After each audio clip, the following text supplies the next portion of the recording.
The Toronto Maple Leafs have become synonymous with playoff heartbreak, but can Auston Matthews break the curse and finally lift the Stanley Cup? This video or podcast analyzes the factors that could determine Matthews' legacy and the future of the Leafs. Auston Matthews has been dominant with the Leafs, having a 60-goal season, being one of the futures of the game, winning a bunch of trophies, and he is now the captain of the Leafs.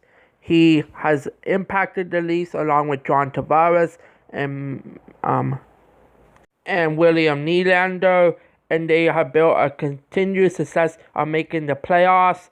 He has a potential to be a generational talent and could easily have his jersey retired in Toronto. But there is a problem. The Leafs are cursed right now. They haven't won the Cup since '67.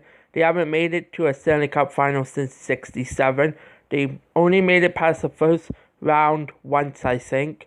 They haven't made it past the second round since '04, I think, against the Senators. And they keep getting knocked out by the Florida Panthers.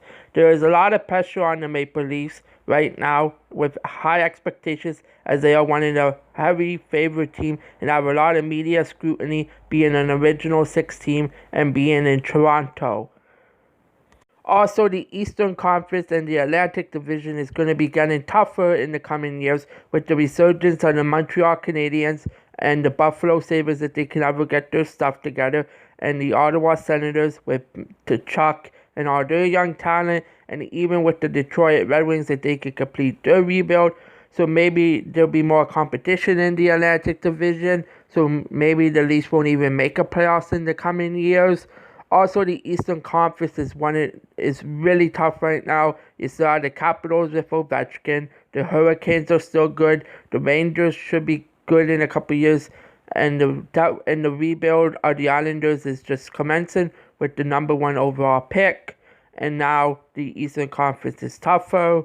They need a consistent supporting cast, which is harder because they lost Mitch Marner to Vegas this offseason. And then they're trying to build a team with the salary cap, which is hard when you have contracts like Tavares and Nylander and Matthews. And then the team relies on Matthews a lot, but he doesn't show up in the playoffs. Like, he and Marner and Tavares have a hard time showing up in crucial games. And that's why I think the Leafs struggle in the playoffs. I do think Matthews will win a cup. I just think he will need more supporting cast, and he will need to show up in the playoffs more and have a good team. Like, do I think he will win a cup with Toronto? I'm not sure. Do I think he could be one of the greats who never won a cup, like Carey Price and all those other greats? Yes. Do I think he will get his jersey retired in Toronto? Yes, I do. Anyways, let me know. Do you think Auston Matthews will ever win a Stanley Cup? Leave it in the comment section below. And be sure to follow and subscribe on Spotify. And like and subscribe on YouTube. I will catch you all in the next video.